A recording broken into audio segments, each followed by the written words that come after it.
Back to our top story now. It is the first day of school in Denver. 90s reporter Jordan Chavez is live at Ellis Elementary in Denver. Jordan, people will need to take it slow. Watch out for kids. Yeah, that's exactly right, guys. You might see more officers out patrolling this morning. That's because they're going to be trying to make sure that our kiddos are able to make it to school safely. We do know that about 90,000 students will be making their way toward any one of the 200 schools within the DPS district. And so we want to make sure that they're able to do so as safely as possible. And this is really about keeping these school zones not just safe for them, but also the drivers as well this morning. We do know that, of course, school zones have reduced speeds for drivers. Two ways to know that you are in a school zone. Some have those more conspicuous flashing lights that signal for drivers to slow down. Others have that normal signage that we're used to seeing with those lower speed limits labeled on them. With those ones, drivers do have to be just a little bit more vigilant, not just around the schools, but also bus stops as well as the surrounding neighborhoods. Also, a reminder, you cannot change lanes in a school zone or even make those U-turns. DPD is also warning parents and students this morning to make themselves more visible to drivers. That means by using appropriate crosswalks or with the help of maybe a crossing guard. And of course, you can never go wrong with the classic reminder, look both ways before you cross a street. With the increase in pedestrian and vehicular traffic around our schools, we do have more congestion. And Denver has quite a bit of congestion anyway, and so people are very well aware of that. But also it does cause, big concern for people because nobody wants to be slowed down in traffic. We're very much a very rapid society right now, and people want to get where they're going as fast as they can. Why do you guys feel like? Yeah, a lot of people tend to be in a hurry these days. So DPD says they've been trying to get this warning out a lot earlier to make sure that everyone is prepared. That does include people who maybe they don't have kids and maybe they're not aware that today is the first day of school for these DPS students. So really just trying to get everybody on the same page there. So this is our warning to anybody who is watching right now, all of our friends at home.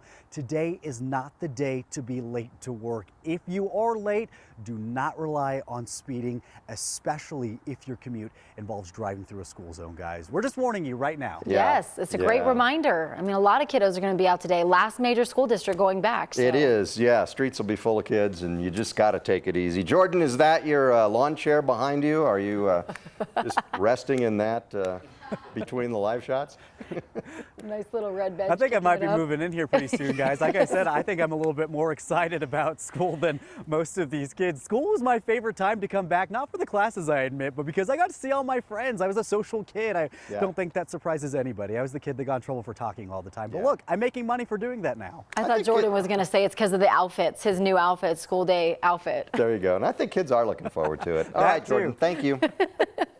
All right, let's get a check of the forecast. Ed is joining us. It's one of those days that you send kids with a light jacket and they come home without it because it's just going to get so warm. Yeah, pretty much that's the situation. You got those cool mornings, but you warm it up into the 80s during the afternoon hours. So yeah, the jackets go by the wayside. Let's go outside, take a look. And we do have a few scattered clouds around, that left over from the storms we saw around here yesterday. 63 degrees out at the airport right now. Here are some of the storm reports that we had. Conifer had almost 1 3/4 inches. Hot Sulphur Springs almost 2 inches, almost to its Superior. Aspen Park at 208. And DIA, they never got any moisture while everybody got pounded. Well, they got a record moisture of 1.14 inches of rain. The old record was 99. We see a couple of scattered clouds around here later on this afternoon. Some scattered showers and thunderstorms isolated in Denver, and then more of the same for tomorrow. Take a look at this. People in North Texas are waking up to some serious flooding. This is new video this morning from the Dallas-Fort Worth area. Some areas saw 7 inches or more of rain overnight. And another wave of rain is expected in the region today, extending the flooding watch for all of North Texas. That's a lot of rain. Yes, it is. Wow. This morning, a community in Longmont is mourning the death of a 13-year-old boy killed in a drive-by shooting. Dozens of people gathered at a park last night to pay their respects. 9 News reporter John Glasgow joins us now in the studio. And John, another teenager also shot but expected to survive. Yeah, this is just an awful story. The two teams, they were playing basketball moments before the drive-by shooting on Saturday. Zay, who is only 13 years old, was killed. His 15-year-old cousin was shot in the leg. He was released from the hospital and attended a vigil held yesterday in Longmont. They gathered near the court where Zay and his cousin were playing basketball. Dozens of people from the community turned out paying respects with flowers and candles. The shooting happened Saturday afternoon in broad daylight. Longmont police say it happened around 2 p.m. at Kensington Street and St. Clair Avenue. Zay was taken to the hospital where he later died. The family says Zay had just finished his first week of high school. He also would have celebrated his 14th birthday later this month. Now his loved ones are trying to make sense of this tragedy. Which the basketball right there, it's one of mine. Because he loved playing basketball. And I was going to shoot baskets right here. If I would have been here, I would have done something.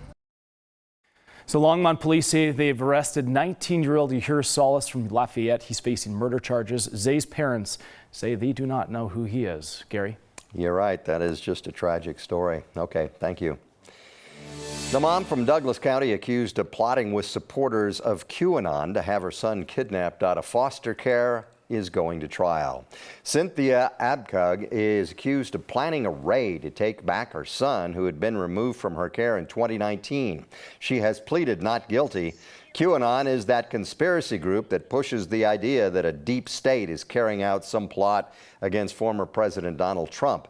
Her trial expected to last through Thursday. Former Broncos cornerback Aqib Talib is stepping away from his Thursday night football gig. This following his brother's arrest for murder. NFL Network's Ian Rappaport said he spoke with Talib, who said the move is so he can spend time with family. Talib's brother is accused of murdering a youth football coach during a brawl between Talib and other teams' coaches. Witnesses say Aqib started the brawl. The family of the man who was murdered told our sister station in Dallas they want the former quarterback arrested. It's unclear if police are looking at charging the former Bronco with anything. Well, right now, live look at Empower Field. The Broncos coming home after their loss on the road in Buffalo, the second preseason game. The Broncos wrap up the preseason with a third game this Saturday. They'll host the Minnesota Vikings.